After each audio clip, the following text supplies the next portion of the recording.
নমস্কার বন্ধুরা, সাহিত্য কর্মশালা চ্যানেলের আজকের আলোচনার বিষয় নব্যভারতীয় আর্য ভাষার ভাষাতাত্ত্বিক বৈশিষ্ট্য। ভাষাতত্ত্ব ও সাহিত্য বিষয়ক আরও গুরুত্বপূর্ণ আপডেট পেতে সকল বন্ধুকে অনুরোধ করছি চ্যানেলটি সাবস্ক্রাইব করে পাশে থাকা বেল আইকনটি ক্লিক করে সাথে থাকার জন্য, যাতে যে কোনো নতুন ভিডিওর আপডেট সবার আগে তোমার কাছে পৌঁছায়। ধন্যবাদ। আলোচনা করছি নব্যভারতীয় আর্য ভাষার ভাষাতাত্ত্বিক বৈশিষ্ট্য নিয়ে। আগেই বলেছি, ইন্দো ইউরোপীয় ভাষাগোষ্ঠীর মূল আর্য জাতীয় একটি শাখা হলো ইন্দো ইরানীয় শাখা। এই শাখাটি দুভাগে বিভক্ত হয়ে যায়। একটি উপশাখা ইরান পারস্যে এবং অন্য একটি উপশাখা ভারতে প্রবেশ করে। ভারতে প্রবিষ্ট উপশাখাটি হল ভারতীয় আর্য ভাষা। প্রাচীন ভারতীয় আর্য ভাষা ও মধ্য ভারতীয় আর্য ভাষার যুগ পেরিয়ে ভারতের প্রচলিত আর্য ভাষার বিবর্তনের তৃতীয় তথা শেষ ধাপ হল নব্য ভারতীয় আর্য ভাষা। নব্য ভারতীয় আর্য ভাষা বলতে কোনো একটি নির্দিষ্ট ভাষাকে বোঝায় না। আনুমানিক নবম-দশম খ্রিস্টাব্দ থেকে বর্তমান কাল অবধি এর কালব্যাপ্তি। এই সময়কালে ভারতীয় আর্য ভাষা থেকে যেসব নতুন ভাষার জন্ম হয়েছে সেগুলি এই নব্য ভারতীয় আর্য ভাষার অন্তর্ভুক্ত। অর্থাৎ নব্য ভারতীয় আর্য ভাষা হল ইতিহাসের একটি পর্বের নাম। এই পর্বের ভারতীয় আর্য ভাষাগুলি হল বাংলা, হিন্দি, মারাঠি, অবধি, পাঞ্জাবি, সিন্ধি ইত্যাদি। প্রাচীন ভারতীয় আর্য ভাষার বিষম ব্যঞ্জনের মিলনে গঠিত যুক্ত ব্যঞ্জন মধ্য ভারতীয় আর্য ভাষায় সমীভবনের নিয়মে সমব্যঞ্জনে গঠিত যুগ্ম ব্যঞ্জনে পরিণত হয়েছিল। যেমন নৃত্য থেকে নচ্চ, হস্ত থেকে হত্ত।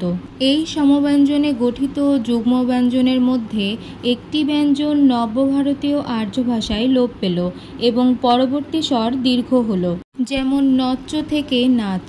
দুই স্বরের মধ্যবর্তী একক অল্পপ্রাণ স্পর্শ ব্যঞ্জন হলে মধ্য ভারতীয় আর্যে তার লোপ পেত, কিন্তু ওই ব্যঞ্জনের সংশ্লিষ্ট স্বরটি লোপ পেত না। এই স্বরকে বলা হয় উদ্বৃত্ত স্বর। নব্যভারতীয় আর্যে এই স্বর কখনো লোপ পেয়েছে। যেমন ঘৃত থেকে ঘিয় থেকে ঘি।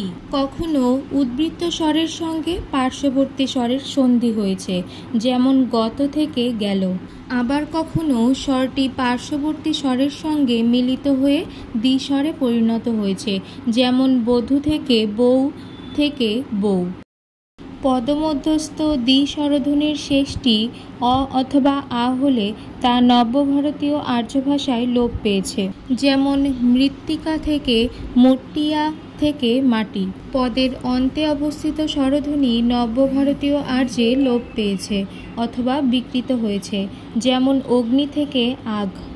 যুক্ত ব্যঞ্জনের প্রথমটি নাসিক্য ধ্বনি হলে নব্যভারতীয় আর্য ভাষায় সেই নাসিক্য ধ্বনিটি লোপ পেয়েছে এবং পূর্ববর্তী স্বরধ্বনি অনুনাসিক হয়ে গেছে। যেমন সন্ধ্যা থেকে সন্ধ্যা থেকে সাজ। প্রাচীন ভারতীয় আর্যে লিঙ্গ নির্ণয় হতো অনেক ক্ষেত্রে পদান্তিক স্বরধ্বনি অনুসারে, তবে নব্যভারতীয় আর্যে লিঙ্গবিধিতে এলো অনেক পরিবর্তন। সাধারণত মারাঠি ও গুজরাটি ভিন্ন অন্য সব ভাষার ক্লীবলিঙ্গ লোপ পেয়েছে। অনেক ক্ষেত্রে নব্যভারতীয় আর্য ভাষায় শব্দের অর্থ অনুসারে লিঙ্গ নির্মিত হয়েছে। যেমন সংস্কৃতে লতা বা নদী হল স্ত্রীলিঙ্গ, নব্যভারতীয় আর্যে কিন্তু লতা এবং নদী ক্লীবলিঙ্গ। তাছাড়া বাংলায় সর্বনামের ক্ষেত্রে লিঙ্গভেদ উঠে গেছে। প্রাচীন ভারতীয় আর্য ভাষায় প্রত্যেক কারকের সুনির্দিষ্ট বিভক্তি ছিল এবং শব্দের সঙ্গে এইসব বিভক্তি যুক্ত হওয়ার ফলে প্রায় প্রত্যেক কারকে শব্দের স্বতন্ত্র রূপ হতো। কিন্তু নব্যভারতীয় আর্যে এই বিভক্তিগুলি প্রায় সবই লুপ্ত হয়েছে।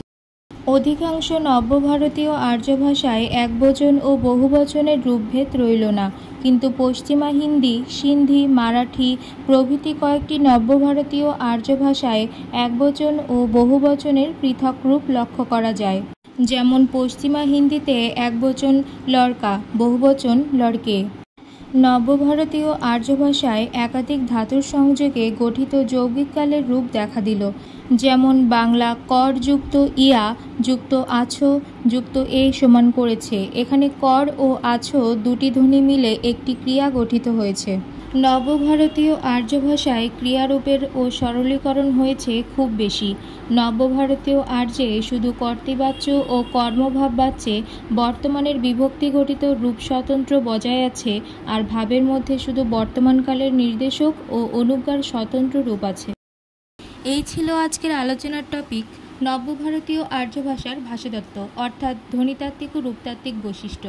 পরবর্তী ভিডিওর আপডেট পেতে চ্যানেলটি অবশ্যই সাবস্ক্রাইব করে আমাদের পাশে থাকুন।